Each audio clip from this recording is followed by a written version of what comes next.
এটাই বলতে চাচ্ছি, যাতে আমাদের সবাই এখানে আমরা অ্যাসালামে চাকরি করতেছি, আমরা সুখে দুঃখে এত বছর আমরা অ্যাসালামের সাথে ছিলাম, সুখে দুঃখে আমাদেরকে অ্যাসালামের সব কিছু আমাদেরকে ম্যানেজ করে নিচ্ছে, কিন্তু ম্যানেজ করার পরও আমাদের 4 বছর আমাদের কোনো ইনক্রিমেন্ট হচ্ছে না। কি কারণে হচ্ছে না এটা আমরা জানি না। সারা বছর প্রোটেকশন চলতেছে, সারা বছর সবকিছু চলতেছে, তারপরেও আমাদেরকে এই 4 বছর ইনক্রিমেন্ট দিচ্ছে, কিন্তু হঠাৎ করে আজকে এসে আমাদের বলতেছে অনির্দিষ্টকালের জন্য এটা বন্ধ ঘোষণা করা হচ্ছে। কিসের জন্য বন্ধ ঘোষণা করা হচ্ছে তা আমাদেরকে উল্লেখ করে বলে না। তাই আমি আপনাদের মাধ্যমে, আপনাদের পত্রিকার মাধ্যমে, আপনাদের মিডিয়ার মাধ্যমে আমি বলতে চাই, আমাদের এই সুরাহাটা যাতে সুন্দরভাবে হোক। আজকে বিগত 5 বছর আমাদের কোনো এগ্রিমেন্ট হচ্ছে না, তো আপনি চিন্তা করতেছেন আপনারা আমরা এই পরিস্থিতিতে, এই ভাঙ্গা জমানাতে আমরা কিভাবে চলতেছি?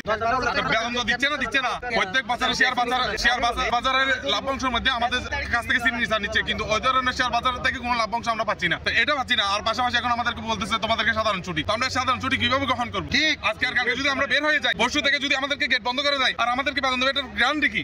কোনো গ্যারান্টি তো দিচ্ছে না। আমাদের দাবি হচ্ছে যে আমাদেরকে লিখিত দিতে, তাহলে আমরা এই ছুটি মেনে নিতে রাজি আছি, আর না হলে আমরা এই আন্দোলন চলবে, আমরা এটা মেনে নিব না। আমাদের আন্দোলনটা অব্যাহত থাকবে। এটা হচ্ছে আমাদের আন্দোলন। আন্দোলন অব্যাহত থাকবে। আমাদের ছুটি দরকার কি? আমরা যখন চাকরি করতেছি আমাদের ছুটি দরকার কি? আমরা ছুটি ছাড়া চাকরি করবো, আর ছুটি দরকার কি? চাকরিতে আসতেছি, চাকরিতে আসবো। আমাদের গাড়ি ভাড়া বাঁচানোর দরকার নাই তো। আমরা কেন গাড়ি ভাড়া বাঁচাবো? আমরা চাকরিতে আসতেছি, আসবো, আর আমাদের আসার পর বেতন তো আমরা বসে আমরা বাড়িতে বসে বেতন নিবো না।